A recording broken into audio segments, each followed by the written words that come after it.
오늘 우리가 읽은 말씀은 요한 사도가 예수님에 대하여 기록한 요한 복음입니다. 성경의 서열 순서로는 마태복음부터 요한복음까지 4권의 복음서가 앞 순서에 자리를 잡고 있지만 모든 신학자들은 기록의 시기는 복음서가 가장 늦은 시기에 기록이 되었다라고 평가를 합니다. 사도들이 살아있을 때야 그들이 그저 말로 바로 전해주면 되니 굳이 이런 기록의 필요를 느끼지 못했겠죠. 오히려 초대교회에 예수님을 믿고 하나님의 백성이 된 성도들에게 그 예수 믿음의 가치가 뭐며 또 우리가 어떻게 구원받게 됐는지, 그리고 구원받은 우리는 어떻게 살아야 되는지를 권면하고 있는 서신서가 더 먼저 기록이 됐습니다. 그러나 이제 세월이 흘러 사도들이 대부분 순교하고 또 하나님이 부르실 때가 다 되어 간다는 것이 누가 봐도 역력해지자 이제는 예수님을 보지 못하고 예수님을 믿어야 되는 세대가 출현하기 시작을 한 거죠. 그러니 예수님을 직접 목격하고 그분의 육신의 몸도 만져봤던 그들이 자기들이 보고 깨달았던 예수님에 대한 기록을 남겨줘야 될 필요를 느꼈을 겁니다. 그래서 우리 신약 성경에는 4권의 복음서가 기록되어져서 지금 전해지지만 교회사의 기록에는 안타깝게도 오늘 우리에게 전해지고 있지는 않으나 몇 권의 예수님에 대한 얘기, 그 내용상 복음서라 평가할 그런 기록들이 더 있었다라는 초대교회 기록들이 있습니다. 어쨌든 이 4명의 기록이 각각은 디테일한 아주 상세한 부분에서는 더 강조점이나 다른 부분들이 있어서 이 4권을 비교 대조해 보면 예수님이 살아계셨던 그 순간의 공간 속으로 우리가 마치 들어가는 것과 같이 입체적으로 예수님의 행하심 그리고 예수님의 말씀을 이해할 수 있는 그런 장점들이 있습니다. 그런 가운데 마태, 마가, 누가는 그들이 기록하고 있는 예수님의 행적, 행하심과 말씀하심에 대한 이야기들이 중복되는 것들이 많이 있어서 신학자들은 보통 그 3명을 공관복음, 관점이 같다라는 의미로 3권만을 부를 때 흔히 공관복음이라 이야기를 합니다. 그러나 요한복음은 그 3명의 저자가 마치 기록하지 않은 것을 요한이 이 부분도 몹시 중요한데 왜 3명은 이것을 기록하지 않았는가라고 생각하기라도 한 것 마냥 유독 요한복음엔 3명의 복음서의 저자가 기록하지 않은 내용들이 많이 있습니다. 오늘 우리가 읽은 바로 이 요한복음 2장 1절에서 11절까지의 사건도 그러합니다. 3명의 복음서의 저자는 이 부분을 기록하지 않았어요. 그런데 놀라운 것은 11절을 보시면 제법 놀라운 사실이 발견이 됩니다. 자, 여러분이 11절 한번 읽어봐 주실까요? 시작.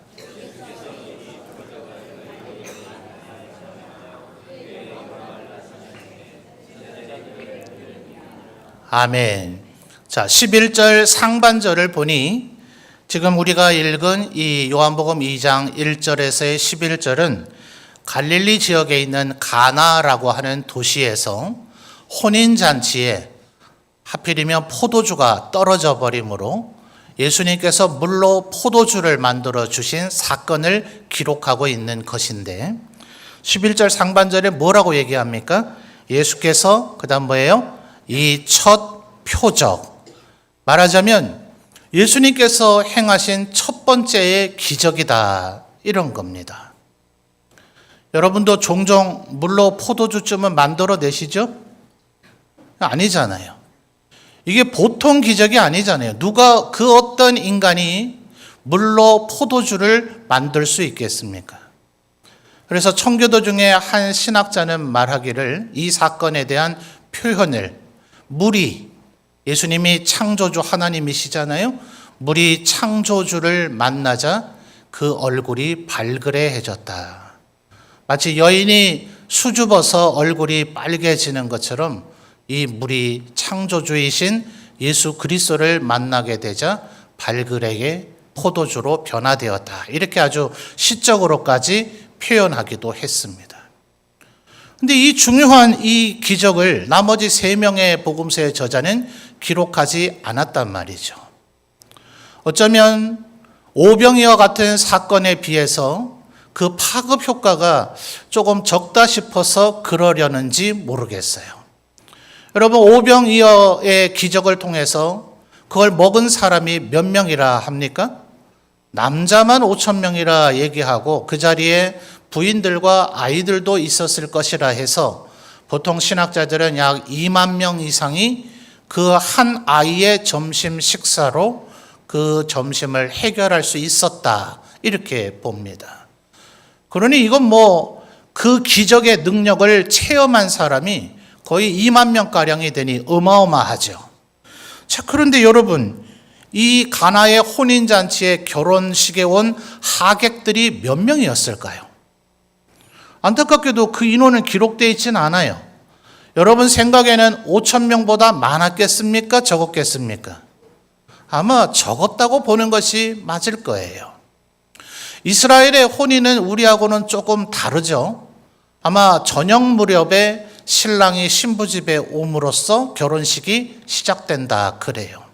그러니 예수님께서 재림하실 때의 모습을 묘사한 신랑 대신 예수님께서 오실 때 몇 시에 오실지를 모르니 신부의 들러리이며 신랑 영접위원인 등불을 든 10명의 처녀가 잘 기다리고 있어야 된다. 기름 떨어지게 하면 안 된다. 이런 내용으로 예수님의 재림하시는 순간을 맞이할 준비를 하라고 비유까지 하지 않았습니까?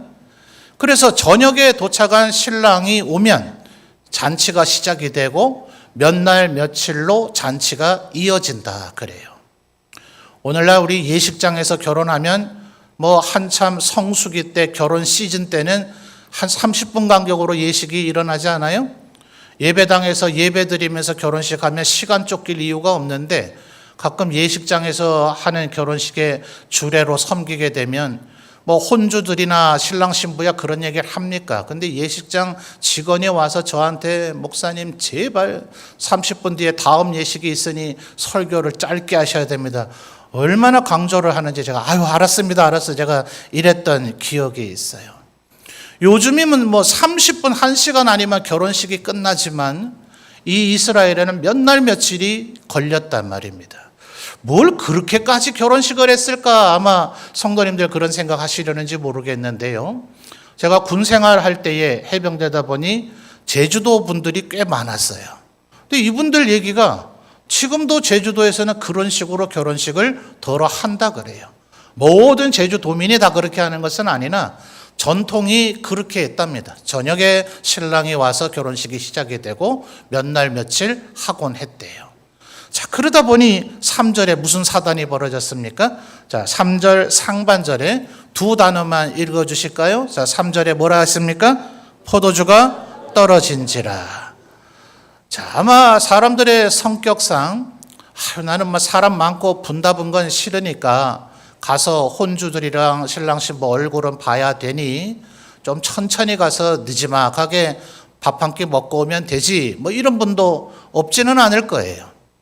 그런데 아무래도 결혼식이 딱 시작되는 순간 신랑 신부가 서로를 바라보는 그 표정도 보고 싶고 또 어떻게 예식이 진행이 되는지 혹시 또 어떤 퍼포먼스나 이벤트가 있는지 또 남들이 다 먹어버리기 전에 나는 음식을 먹기 시작할 때 꼭 나는 먹어야 되겠다. 아무래도 이런 생각을 하는 분들이 더 많을 거 아닙니까?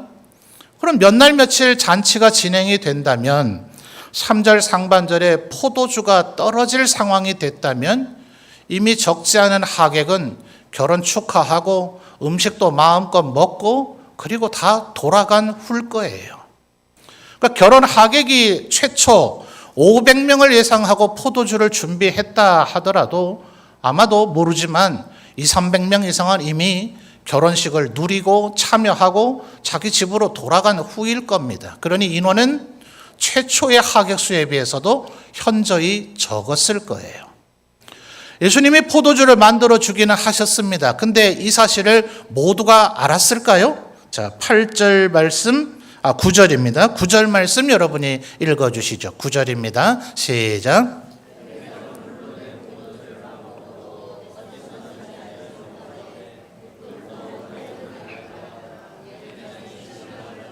아멘.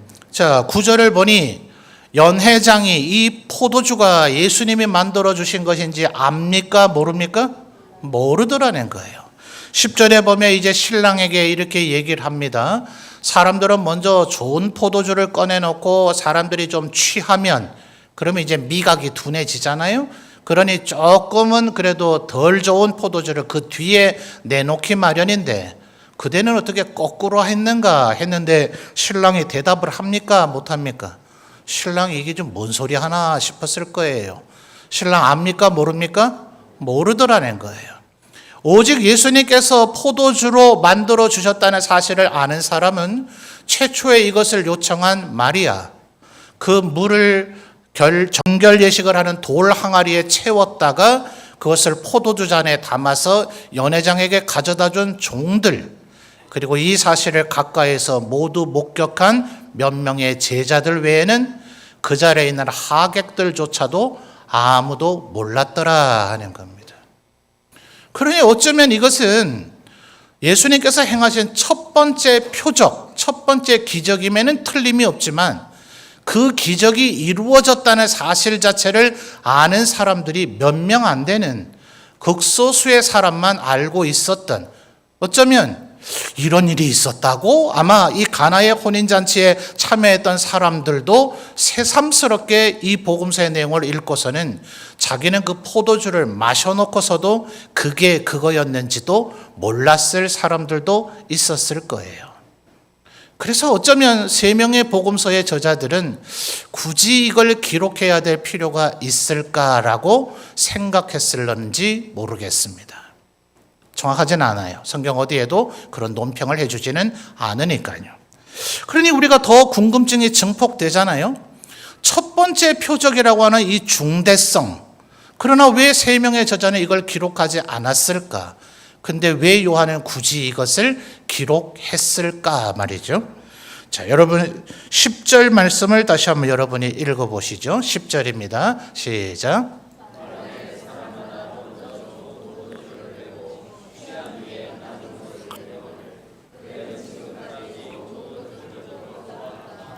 아멘. 자, 연회장이 예수님께서 만드셨는지는 모르고 심지어는 물로 만들어진 포도주라는 것도 모른 채 어쨌든 연회장의 평가는 예수님께서 만드신 이 포도주를 뭐라고 평가했습니까? 좋은 포도주라고요. 여러분 어쩌면 이것이 하나의 단초가 될 수 있을지 모르겠습니다. 히브리서를 보면 히브리서의 전체가 예수님이 어떤 분인가를 설명하고 있는 글인데 그 글에서는 계속해서 더 좋은이라고 하는 표현을 사용합니다. 원래 제사장은 누구의 후손이 제사장이 됩니까?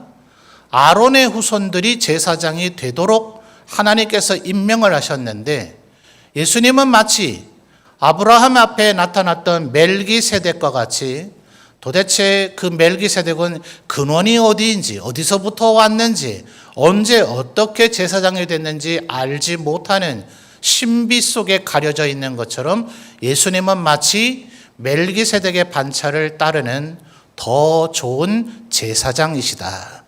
이렇게 히브리서가 설명합니다. 왜냐하면 이 제사장은 이스라엘 민족 전체를 위해서 제사를 드립니다. 이 민족의 전체의 죄를 사하여 주옵소서라고 하나님 앞에 제사를 드려야 되는데 자기도 죄인인지라 그 제사를 드리기에 앞서는 자기 자신의 죄를 씻는 제사를 먼저 드린 후에야 그 제사를 하나님 앞에 드릴 수가 있습니다. 그런데 예수님은 어떠셔요? 히브리서가 표현해 주기를 우리처럼 죄의 유혹까지는 받았을지라도 예수님은 일절 죄가 없으셨다. 그러니 그분의 제사는 해마다 또 드리고 또 드려야 되는 그런 제사가 아닌 영원토록 단 한 번만 드리면 되는 제사를 드리신 제사장. 그러므로 아론의 후손과는 비교할 수도 없는 더 좋은 제사장이다 하는 거예요. 하나님 앞에 드리는 것은 언제나 흠 없는 일련된 송아지 혹은 양 이런 것으로 하나님 앞에 제물을 삼으라 했습니다. 그런데 그것은 죄 하나에 한 마리, 한 사람에게 한 마리의 효력이 있을 뿐 내가 제사를 드리고 나서 또 죄를 지으면 또 다른 제물이 필요하고 내가 제사를 드렸을지라도 다른 사람의 죄를 씻기 위해서는 또 다른 제물이 필요합니다. 그러나 이 요한 사도가 기록한 요한복음 1장에 보면 세례 요한이 예수님께서 세례받기 위하여 나오는 모습을 보자 뭐라 선언합니까? 보라, 세상 죄를 지고 가는 뭐요? 하나님의 어린 양이로다. 그러니 예수님은 제사장만 되실 뿐만 아니라 스스로가 제물이 되셨는데 소나 양과 같은 제물과는 비교할 수 없는 뭐예요? 더 좋은 제물이 되셔서 예수님의 한 번의 희생으로 과거와 현재 미래의 모든 인류의 죄를 씻어주셨다 하는 거예요. 심지어 예수님께서 이루신 그 부활, 그래서 앞으로 우리가 누리게 될 그 부활은 예수께서 직접 살려주셨던 나사로나 야이로의 딸 나인성 과부의 아들들이 누렸던 부활과도 다르다. 여러분 지금 예루살렘에 가면 나사로가 2030살 이렇게 살고 있다 이런 얘기 들어보셨어요? 그렇지 않죠? 나사로를 예수님이 살려내 주셨지만 그는 육신의 삶을 마감하고 또 죽었습니다. 야이로의 딸도 마찬가지, 나인성 과부의 아들도 마찬가지, 예수께서 부활시켜 주셨지만 하나님이 정하신 그들의 수를 다한 후에는 그들 또한 잠들어 있는 가운데 있습니다. 그러나 예수님의 부활로 말미암아 이 자리에 있는 우리가 혹은 무덤 속에 누워있는 우리의 믿음의 가족들과 선진들이 앞으로 경험하게 될 부활은 어떠합니까? 이미 우리가 성경의 기록 속에서 본 부활과는 비교할 수 없는 뭐예요? 더 좋은 부활이다 하는 거예요. 비록 이 좋은 포도주라는 표현이 히브리서에 바로 나오는 것은 아니나 요한은 기록하기를 주님께서 십자가를 지시기 전 우리에게 떡을 떼시며 뭐라 하셨습니까? 이 떡은 너희를 위하여 찢기는 내 몸이다. 잔을 돌리시면서 뭐라고 얘기했습니까? 이 포도주는 너희를 위하여 흘리는 내 피와 같은 것이다 라고 말씀을 하셨죠. 온 인류 모든 세상에는 아마 민족마다 나라마다 술이 없는 나라는 없을 겁니다. 모두 다 그 민족만의 고유한 독특한 음료가 있을 것입니다. 그러나 그 어떤 음료나 그 어떤 술도 우리의 피를 연상시키는 음료는 이 붉은 포도주 외에는 없지 않습니까? 예수님은 이 포도주를 높이 들어 제자들에게 주시며 이것은 너희를 위하여 흘리는 내 피다 이 얘기를 하시고 십자가를 지셨어요. 여러분 예수님께서 죽으시고 부활하시고 승천하셔서 사도들이 처음 복음을 전했을 때 그 복음을 듣는 모든 사람들이 그러하다. 예수님은 하나님의 아들이시다. 우리의 창조주시다. 우리 대신 우리 죽기 위해서 세상 죄를 지고자 인간이 되셨다. 모두 다 이렇게 받아들였을까요? 아니요. 그는 너무 33세의 젊은 청년이 너무나 혁명적이고 사회 위험적인 그런 주장들을 내뱉다가 스스로 하나님의 아들이라 주장하고 하나님을 참칭하다가 그는 죽임을 당했다. 어쩌다 우연히 그는 십자가의 죽임을 당한 것이다 라고 주장하는 이들이 초대교회 당시 때에 훨씬 더 많았습니다. 그래서 초대교회 신학자들은 일종의 복음을 전하는 자임과 동시에 우리의 신앙을 변호하고 증명하는 변증가들이라고 불립니다. 그들이 복음서의 내용을 근거로 이렇게 얘기합니다. 보라, 예수님은 예루살렘에 올라가신 그날 어쩌다 우연히 체포되셔서 어쩔 수 없이 죽임을 당하신 것이 아니라 이미 예수님께서 최소 3번 이상 6월절에 예루살렘에 올라가셨는데 그 이전에도 유대인들이 예수님을 죽이고자 하는 마음의 결심은 이미 서 있었으나 사람들이 무서워서 예수님을 붙잡지는 못했다. 그러나 이 마지막 6월절이 되었을 때 예수님은 예루살렘에 입성하기도 전에 저 북방의 가이사랴 빌립보에서부터 이번에 내가 예루살렘에 올라가면 십자가에 달려 죽는다. 이 복음서의 기록들을 보라. 예수께서는 이미 이 길이 마지막 십자가의 길, 온 인류를 위해서 십자가를 지는 길이라는 걸 알고 이 길을 걸어가셨던 분이다. 요한은 거기에 한술 더 뜬 거죠. 예수께서는 이 공생애를 시작하시는 자신의 표적의 첫 번째 표적을 행하실 때 포도주를 만들어주는 이 일을 하시면서 내가 십자가를 져야 될 때가 아직 이르지는 않았다고 이미 이야기하셨다고 요한은 설명하고 있는 거예요. 여러분 4절 말씀을 읽어보십시오. 예수님의 대답입니다. 4절입니다. 여러분 읽어주실까요? 시작.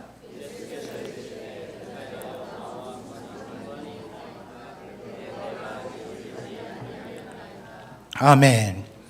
자, 우리 1절에서 11절까지의 스토리 아마 익숙하게 우리 성도님들 알고 있는 내용일 겁니다. 머릿속에 있는 모든 지식을 다 지워보십시오. 그리고 4절의 이 예수님의 말씀만 읽어보십시오. 만들어 주겠다는 얘기입니까? 안 만들어 주겠다는 얘기입니까? 4절의 내용만 읽어보면 마치 나는 만들어 주지 않겠다는 듯이 들립니다. 그러나 그 이후에 예수님은 일체 다른 말씀 없이 일사불란하게 포도주를 만들어 주셨습니다. 이 예수님께서 얘기하신 4절 하반절에 내 때, 바로 한두 사람의 그저 결혼식에서 즐기는 그런 포도주가 아닌, 우리의 기분을 좋게 하는 그런 포도주가 아닌, 이 세상의 그 어떤 포도주하고도 비교할 수 없는 온 세상 인류의 죄를 씻는 나의 피, 그것이 바로 내 때에 흘릴 피다. 주님은 지금 그 얘기를 하고 계신 겁니다.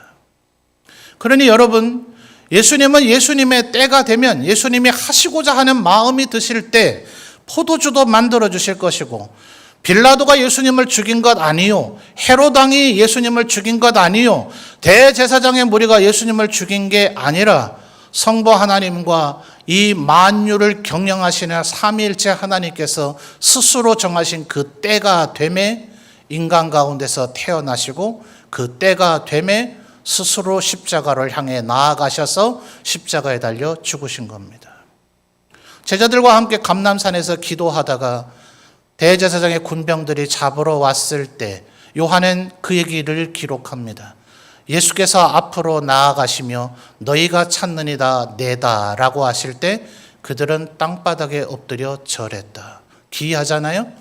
다른 복음서의 저자는 그 부분을 놓쳤어요. 그런데 요한은 기록하기를 그들은 마치 두려운 존재를 본 것처럼 예수님 앞에 절했다고요. 예수님은 잡혀가신 게 아니라 스스로 잡히신 겁니다. 빌라도가 얘기하기를 왜 나에게 살려달라고 하지 않느냐? 내가 너를 살릴 수 있는 고난이 있음을 알지 못하느냐? 웃기는 소리 하지 마라. 예수님 이런 의미로 얘기하신 거죠? 이렇게 말씀하지는 않으셨지만 하늘에 있는 내 아버지가 허락하지 않으면 네가 나를 죽일 권세가 없다. 내가 로마 군병보다 더 많은 천군 천사가 있다는 걸 네가 모르는가 보구나. 그렇게 주님은 대답하셨죠.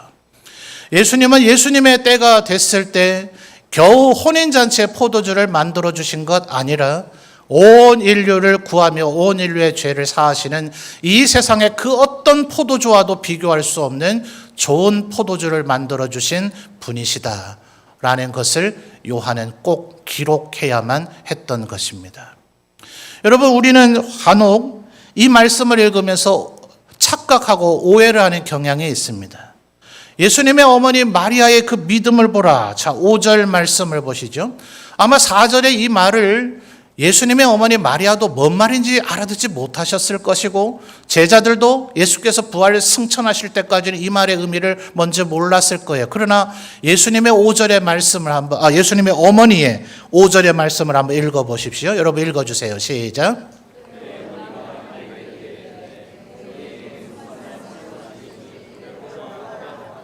아멘. 대단한 믿음이죠. 아마 4절 말씀의 진정한 의미를 못 알아들었을 텐데 정말 막무가내죠. 뭐라고 하든지 무조건 하여튼 예수님이 하라는 대로 하라. 여러분, 우리가 여기서 착각해서 이 어머니의 믿음 때문에, 종들의 순종 때문에 포도주가 만들어졌다라고 착각하면 안 됩니다. 주님은 주님의 때가 되면 주님이 알아서 포도주도 만드실 것이고 또 우리를 위하여 십자가도 지실 것입니다. 똑같은 요한이 기록하고 있는 요한계시록을 보면 우리들이 천국에 간다는 의미가 하늘 천상에서 벌어진 어린 양의 혼인 잔치에 참여하는 것이다 라고 묘사를 합니다.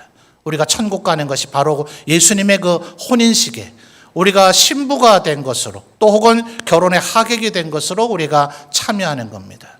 여러분, 이 가나의 혼인잔치를 다시 한번 잘 보십시오. 지금 포도주가 필요한 게 누굽니까? 예수님 아닙니다. 예수님은 포도주를 만들어 주시고 우리를 위해서 포도주 같은 피를 흘리시는 분이지, 포도주가 필요한 것은 신랑이요, 연회장이요, 아마도 이 결혼 집에, 결혼 쪽에 신랑 측인지 신부 측인지는 모르나 연회장에게, 종들에게 마음껏 지시를 내릴 수 있는 위치에 있는 마리아, 아마 친척 좀 되지 않겠어요? 마리아에게 정작 필요한 것이고 하객들에게 필요한 겁니다. 주님으로부터 주어지는 이 포도주, 우리의 구원의 은혜, 하나님께서 우리에게 주시는 축복, 이것은 우리 모두에게 필요하죠. 바로 이것이 마리아의 믿음과 종들의 순종으로 말미암아 모두에게 주어지게 된 것입니다. 여러분, 주님께서는 이미 십자가를 지시고 우리 모두를 위하여 좋은 포도주를 만드셨고 그 좋은 포도주를 우리를 위하여 예비하셨습니다. 누가 마리아처럼 예수님께서 뭐라 하시든 무조건 예수님의 말씀을 들으라 하는, 예수님은 반드시 우리에게 포도주를 주실 것이라는 이 믿음을 가진 자, 누가 이 믿음을 소유할 것입니까? 또한 여러분, 이 종들을 보십시오. 잘 아시는 말씀이겠습니다만 6절 마지막으로 한번 읽어볼까요? 6절입니다. 시작.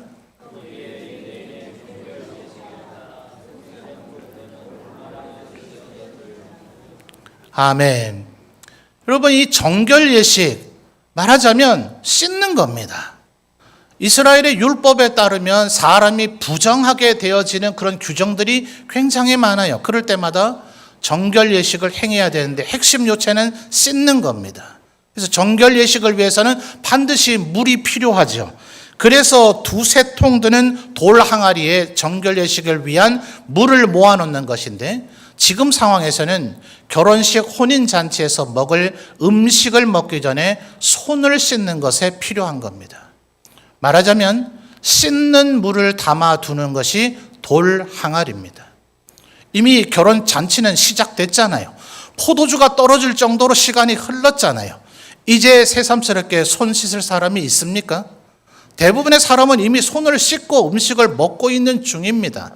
근데 이제 와서 무려 돌 항아리 6에 2-3통이 드니 통으로 환산하면 18통이나 되는 물을 길어다가 여기에 가득 채울 이유가 있냐고요. 아마 똑똑하고 생각이 많은 종이라면 거부하고 거절했겠죠. 당신은 우리 주인이 아니지 않습니까? 당신의 어머니 마리아도 이 우리 주인과 굉장히 가까운 사이이긴 하지만 우리 주인은 아닙니다. 왜 당신들이 우리에게 지시합니까? 이미 손 씻는 시간은 지났고 다들 손 씻었습니다. 지금은 이게 중요한 게 아니죠. 계속 우리는 음식을 리필해야 됩니다. 뭐하러 지금 쓰지도 않을 물을 채우는 일에 우리가 시간을 허비해야 됩니까? 라고 충분히 얘기할 법하죠. 이해되지 않아요. 납득되지 않습니다. 이 정결 예식에 드는 돌 항아리를 채우라는 이 명령은 도무지 이해되지가 않습니다. 그런데 더 나아가서 이 물을 포도주 잔에 담아다가 연회장을 갖다 주랍니다. 연회장이 만약 이걸 마시고 이 물의 출처가 어디인지를 안다면 이 종들 무사하겠습니까? 제가 청소년 시절에 옆집 이웃과 우리 어머니 누나들이 굉장히 친하게 지냈는데 음식을 곧잘 하세요. 그리고 음식을 만들면 꼭 우리 집에 나눠주셨는데 맛이 굉장히 좋았습니다. 잘 먹었어요. 그런데 어느 날 그분이 김치를 만드는 플라스틱으로 된 큰 그릇을 뭐라고 말해야 되죠? 갑자기 양동이? 다라이. 예, 다라이 좋네요. 근데 그 다라이에 빨래를 하시더라고요. 빨래하던 다라이에 김치를 담아서 우리 집을 주신 거였어요. 저는 다시는 그 집에서 준 음식 안 먹습니다. 여러분이라면 이 정결 예식에 드는 돌 항아리, 씻는 물 아니에요. 이 씻는 물을 담았던 여기에서 물을 떠다 주면 그것이 물인지 포도주인지 모르지만 마시겠습니까? 제 아내가 설거지를 하는 그릇이 있을 거 아니에요. 여보, 이거를 얼마나 빡빡 닦았는지 몰라요. 한 100번은 넘게 닦은 것 같아요. 이 세상에 있는 모든 세제를 동원해서 광을 내고 깨끗이 했어요. 자, 물 마시세요. 마시겠습니까? 저 절대로 안 마실 것 같아요. 이 종들의 순종은 놀랍죠. 그러나 기억해야 되는 것은 어머니 마리아의 믿음 때문에, 종들의 순종 때문에 주님이 우리 대신 죽어주신 건 아닙니다. 주님의 때에, 주님의 우리를 향한 무한한 긍휼과 사랑 때문에 그분은 우리 대신 십자가를 지시고 그 고귀한 피를 흘려주셨습니다. 그러나 지금 이 혼인잔치의 이 기적을 이 어머니 마리아와 이 종들과 그 사실을 가까이서 지켜본 몇 명의 제자들 외에는 아무도 몰랐습니다. 누가 모든 인류에게, 모든 사람들에게 이 구원의 기쁨, 이 포도주의 기쁨을 누리게 해줄 수 있겠습니까? 마리아와 같은 믿음이 있는 자, 종들과 같이 순종하는 자, 그들이 모두에게 기쁨을 주는 주인공이 되더라 하는 거예요. 우리 사랑하는 성도 여러분이 이와 같은 믿음을 소유하시기를 주님의 이름으로 축원합니다. 여러분의 삶에도 이와 같은 순종이 있으시기를 주님의 이름으로 축원합니다. 주님은 이미 우리를 위하여 이 세상 그 무엇과도 비교할 수 없는 좋은 포도주를 마련해 주셨습니다. 이제는 우리가 그것을 떠다가 갖다 주어야 되고, 예수님께서는 반드시 우리에게 포도주를 만들어 주실 분이라는 사실을 믿고 선포해야 합니다. 우리의 믿음과 우리의 순종이 많은 이들에게 이 은혜와 축복과 기쁨을 함께 누리게 만들어 줄 것입니다. 이미 우리에게 좋은 포도주를 만들어 주신 주님, 그 주님 앞에 믿음으로 순종으로 살아가시는 우리 모든 성도들이 되시기를 바랍니다.